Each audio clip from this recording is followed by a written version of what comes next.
السلام عليكم ورحمة الله تعالى وبركاته. ان شاء الله قاعد تكونوا بخير وعلى خير وانتم تشوفوا لا فيديو تاع اليوم جيتكم فيديو جديده اللي غادي نشارك فيها معكم.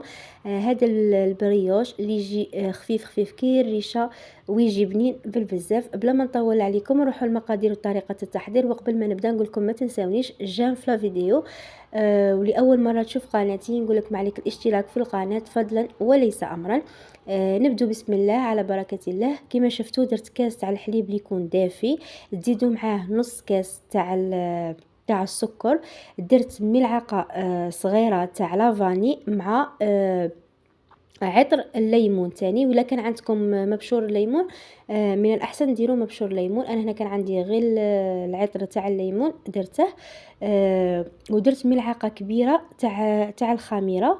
وغادي هنا في المرحله الاولى غادي نضيف كاس تاع الفرينه، نخلطهم مليح نخلط هذاك الكاس مليح تاع الفرينه.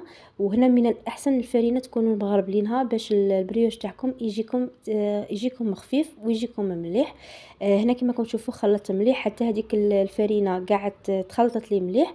غادي نغطي هذا الخليط ونخليه يريح لمده 10 دقائق. هذه المرحله كما احنا نقولوا مهمه باش تخلي لكم تاني البريوش تاعكم يجيكم خفيف. هنا بعد ما فاتت عليها 10 دقائق ديجا تشوفوها دارت كي واحد الفقاعات هكا من الفوقه. زدت عليها 2 ملاعق كبار تاع الزيت. غادي نزيد معاهم حبه تاع البيض. درت حبه كومبلي مع بياض بيض. الصفار تاع الحبه الزوجه خليته باش نطلي به الحبات من فوقه. هنا درت ملعقه صغيره هكا ممسوحه تاع الملح. ما ديروش صافي في البريوش يبغي الملح، ما تبقاش ديروا رشه تاع ملح هكا، حوالي ملعقه صغيره تاع ملح. هنا غادي نخلط مليح هادو المقادير اللي ضفتهم دروك ولا المكونات اللي ضفتهم دروك غادي نخلطهم مليح. من بعد نبدا نضيف الفرينه. غادي ابري نعطيكم المقادير تاع الفرينه بالتقريب. هنا كما شفتوا الكاس الاول درته مع الخليط الاول. هنا ضفت الخليط ولا الكاس الثاني تاع الفرينه، زدت معاه كيس ماشي كيس، ملعقه صغيره تاع خميره كيميائيه. درت غير ملعقه صغيره تاع خميره كيميائيه. وغادي نبدا نزيد غير بالكاس صافي. هذاك الكاس الزوج هنا زدت الكاس الثالث تاع الفرينه وغادي ونبدا نلم في العجينه تاعي غير بشويه، غير تدريجيا كما راكم تشوفوا. وغادي نزيد دروك نضيف الكاس الرابع. صافي نتوما غادي تدي لكم ربعة كيس. انا دات لي 4 كيسان تاع فرينه، قادرين تنقصوا كما نقولوا الكاس الرابع.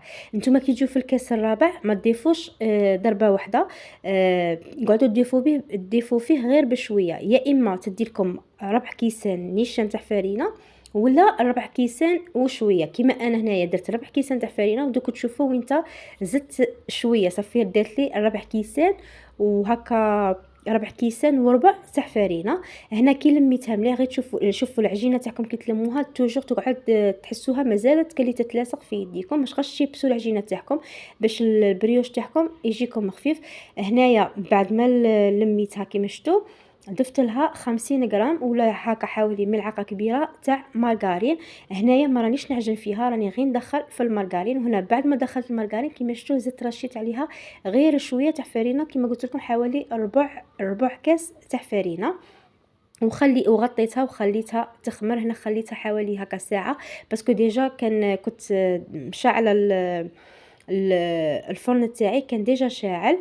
خليتها خمرت حوالي ساعه. وهنا بديت نشكل فيها ككريات. اللي تبغي دير عينها ميزانها دير. انا توجور نبغي نبغي ندير الميزان باش يجوني ابري الحبات قد ماشي وحده كبيره على وحده. هنا درت فيهم 70 غرام. في كل حبه درت 70 غرام. هنا بعد ما شكلتهم كاع هنا رحت جبت كاس.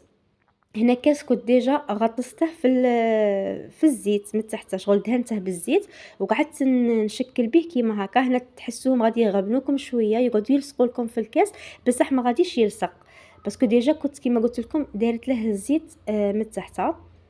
هاي لا صافي تشكلوهم مم. ولا تبغوا تخلوهم مكورين هكا غير كيما حنا نقولوا كي لامونا غير هكا ماش غاش ديروهم هذه الفتحه اللي انا درتها تنجموا ديروهم. انا هنا باسكو راني باغي نحشيهم بالشوكولا كيما نتوما قادرين تحشوهم كيما تبغوا. قادرين ديروا شوكولا، قادرين ديروا كونفيتور، ولا قادرين تخلوهم غير كيما هكا. هنا عاود خليتهم يخمروا للمرة الثانية. وها هما لهنايا بعد ما خمروا ولا بعد ما تضاعف الحجم تاعهم غير شوية قعدت نعمرهم بالشوكولا تاع الطل. وكما قلت لكم نتوما قادرين يديروا شوكولا يديروا كونفيتور يدخلوهم كيما هكا كيما حنا نقولوا تزينوهم كيما بغيتو. انا هنا من وليداتي يبغوا شوكولا ما يبغوش كونفيتور درتهم كاع بالشوكولا. وهما لهنا بعد ما عمرت كاع الحبات تاوعي هنا غادي نطليهم من الفوقه بالصفار تاع الحبه بيض اللي قلت لكم خليته. هنا بعد ما طليتهم هنا كي تاسيو باش تطلوهم من الفوقه كما راكم تشوفوا راني ندير غير بشويه باش ما تهودولهمش هذيك الخمور اللي خمروه باش يقعد الشكل تاعهم باش ما يعاودوش يهودوا لكم. وراني نطلي فيهم كيما هكا. وهنا من الفوقه زدت درت عليهم السمسم ولا الجلجلان. وانتم كيما قادرين ديروا كاوكاو قادرين ديروا اي حاجه من الفوقه قادرين كان يبغي الا درتوهم غير مكورين قادرين ديروا فيهم غير هكا السكر من الفوقه او صاي. هنا طيبتهم على هنا ديجا كيما قلت لكم باسكو راكم بالك تشوفوا في البابي كويسون ديجا راكم تشوفوا ديجا كنت مطيبه في الكوشه قبل. سي بور سا صافي راهي حاميه صافي تخلوها او موان. كيما هادو اللي بغيوش ولا حاجه تاع خبز تعرفوهم بلي يبغوا حاجه يبغوا الكوشه تكون حاميه ولا الفوق تاعكم لازم يكون حامي. هنا ديجا كنت شعلته ساعه هكا قبل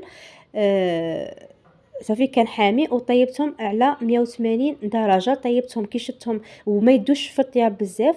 هنا غير شتهم من تحت داروا لي شغل حمار ومن تحت طفيت عليهم وشعلت عليهم من الفوقه باش يزيدوا يحمروا لي. هنا كانوا هذوك الحبات اللي بقاو لي درتهم في بلا واحد اخر.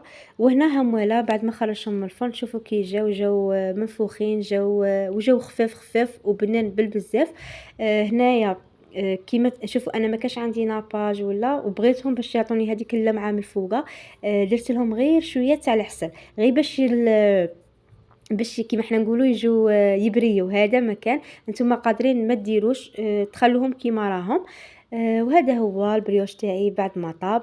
ان شاء الله تجربوا الوصفه وإلا جربتوها ما تنساوش تخلوا لي في لي كومونتير. نقول لكم شوفوا كيفاش جا. ها فوالا غادي نوريه لكم. شوفوا جا خفيف بالبزاف شوفوا جا ريشه بالك الصوره ماهيش طايه تاع حقه حتى التم. المهم كانت هذه هي وصفتنا تاع نهار اليوم ان شاء الله تكون عجبتكم. كما قلت لكم ما تنسونيش بالجيم في الفيديو ما تنسوش الاشتراك في القناه لاول مره تشوف قناتي. انا معليا غير خليكم نقول لكم قارعوني في وصفه جديده ولا في فيديو جديد ان شاء الله. مع السلامه.